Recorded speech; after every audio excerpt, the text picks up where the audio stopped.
Welcome to the deep dive. Today we're diving into Greek mythology and we're focusing on Hermes. Ah, Hermes. Yeah, the guy most people picture with the winged sandals, right? The speedy messenger. That's the classic image, definitely. Yeah. Fleet-footed herald. But, well, today we want to go a bit deeper than that. Exactly. Was he really just about delivering messages? Or was his influence, bigger, more fundamental to, human life and even how the cosmos worked? That's the core question. Did it stretch into cosmic order human experience? Right. So for this deep dive, we've pulled together quite a bit. Old myths, historical accounts. Whispers from the ancient texts. Yeah, and even how people see him today, trying to decode why he still fascinates us. Different interpretations across time. Totally. So our mission, for you listening, is basically to unpack Hermes, get past that surface level. Uncover some surprising facts, maybe. Hopefully, and just get a, richer appreciation for how significant he actually was. Okay, let's do it. Starting with that core role messenger, herald of the gods. The foundation, yeah. But it's key to get that this wasn't just, divine FedEx. Yeah, right. He had this unique knack for moving between realms. Olympus, the mortal world. And the underworld, too. Exactly. That ability to just go anywhere. Think about what that means, unrestricted access. He's not just carrying info. No, he's the link, the conduit between different realities. Which must have given him access to all sorts of secrets, right? And maybe helped keep things balanced. It played a crucial role in maintaining cosmic order, definitely. Way more than just a postal worker. Absolutely. And from that central point, his influence just spreads out. Into trade, commerce, wealth. Oh, yeah, the god of the marketplace, sort of. He wasn't just symbolic for merchants. They saw him as their actual patron, ensuring fair deals, connected to the flow of goods, ideas, even economic value itself. So, picture an ancient agora bustling. That's Hermes' domain. Exactly. The exchange, material and intellectual, under his watch. It's not just stuff changing hands, it's ideas moving, too. Vital for society. Then you've got his role with travelers, roads, boundaries. Protecting people on journeys. Yeah, guiding them, which ties into this idea of liminality, those in-between spaces, threshold. And we actually see physical signs of this, don't we? The Hermes. Ah, yes, the Hermes, those stone markers. It's just simple pillars by the road, but significant. Sources say they often had a phallus. Right, for vitality, protection. They acted as guides, offered good fortune. Especially at boundaries, crossing points between territories. And what's really interesting is how these markers, these Hermes, they link right back to his job as messenger between gods and humans, and even his role guiding the dead. Oh, wow. So traveler god, messenger god, guide of souls, it all starts to connect. It weaves together. Things that seem separate aren't really. It points to something deeper. Definitely. And we can't forget his skill with words. Language, speaking, persuasion. The ultimate wordsmith. Master of rhetoric, cunning too. He could sway people, influence diplomacy, basically the guy you wanted on your side in an argument. Or any negotiation, really, when you needed your words to land. Homer uses those interesting titles for him, like Hermes the Guide, Slayer of Argos. And also Hermes the Kindly. Kind of captures the range, doesn't it? Yeah, the different facets. Okay, so we're way past just the messenger image now. For sure. But here's where it gets even more complex. The trickster side of Hermes, the thief. Ah, yes. The famous story, stealing Apollo's cattle when he was just a baby. An infant. And the cleverness of it. Making them walk backwards, making bark shoes for himself. Covering his tracks brilliantly. It wasn't just being naughty. Sources hint it's about, questioning norms, innovation, thinking outside the box. Right. And he didn't just stop at cattle, did he? Oh, no. He also apparently nicked Poseidon's trident. Seriously? Artemis's arrows, and even Aphrodite's girdle. Quite the collection. That's quite a resume for one of the main gods. Which leads to that paradox, doesn't it?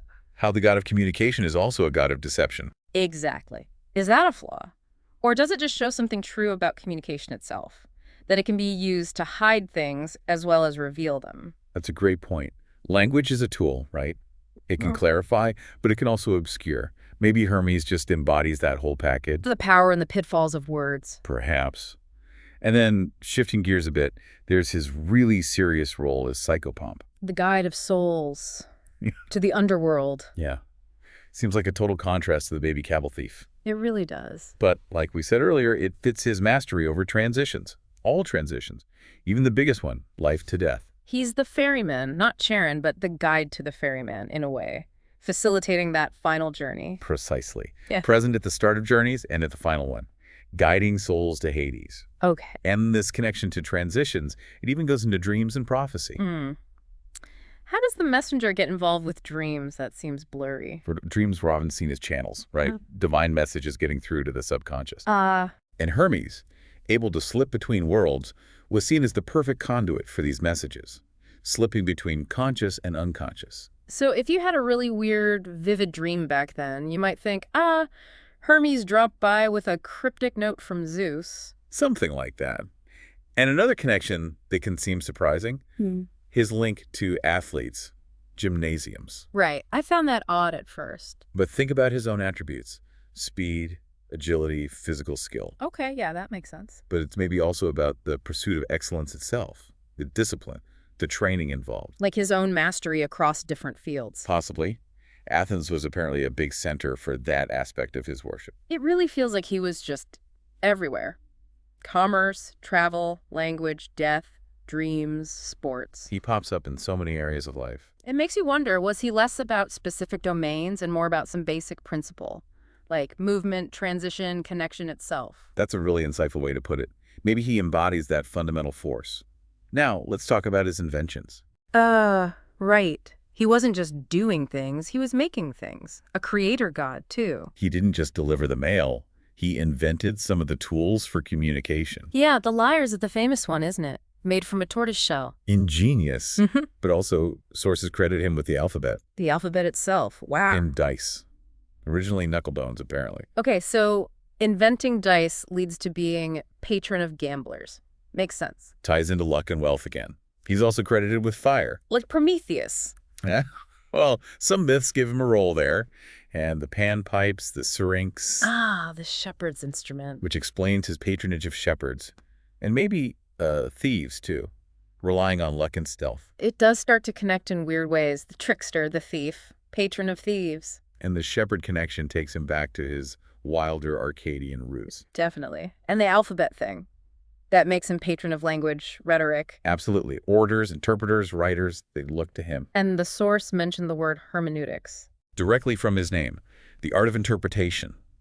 His legacy is literally embedded in how we study meaning. That's incredible. Such a direct line. We also hear about him being linked to animal husbandry, sleep, luck. His sacred animals were the ram and the hare. Yep, ram and hare. And plants like the crocus and the strawberry tree. Shepherds definitely worshipped him. It builds such a rich picture, all these details, tied into everyday life. For sure.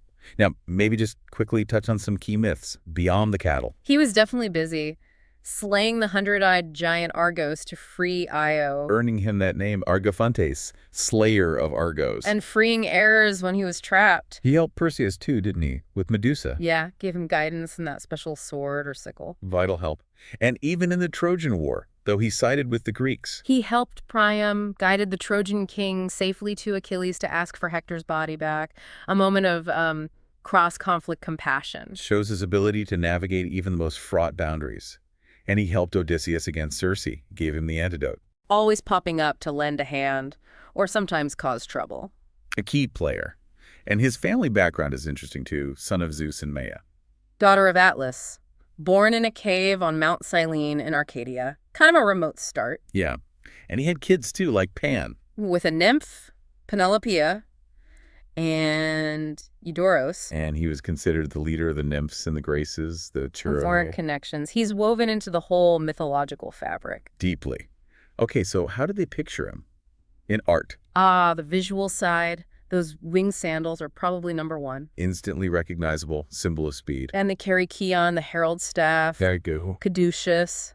Sometimes snakes entwined. Or a figure-8 shape at the top, yeah. Classic herald symbol. Often a winged cap, too, the Petassos. More speed, more travel. Sometimes he holds a lyre. Right, his invention. Or is shown with a ram.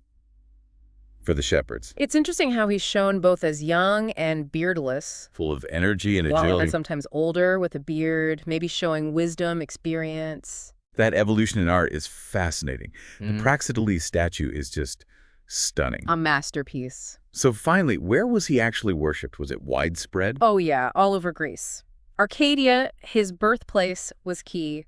Legends say the first temple was there, Makes sense. but also big in the Peloponnese, Corinth, Argos, and Athens, definitely. They had the Hermia festival for boys there. Right, and popular out on the islands, too. Delos, the Cyclades. Seems so.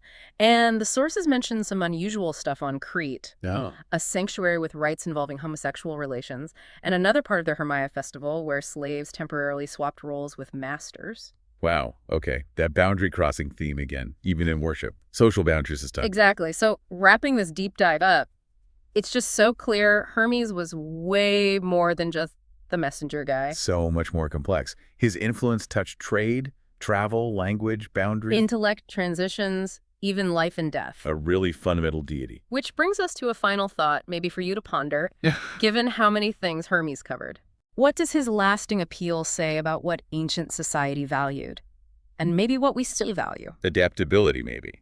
Communication skills. Yeah, and that ability to navigate different worlds, different situations, to cross boundaries effectively. It makes you think about how all those different roles, messenger, trickster, guide, inventor, might actually be interconnected at some deeper level. Definitely something to keep thinking about. We hope you enjoyed digging into Hermes with us. Keep exploring Greek mythology. Thanks for joining us on the Deep Dive.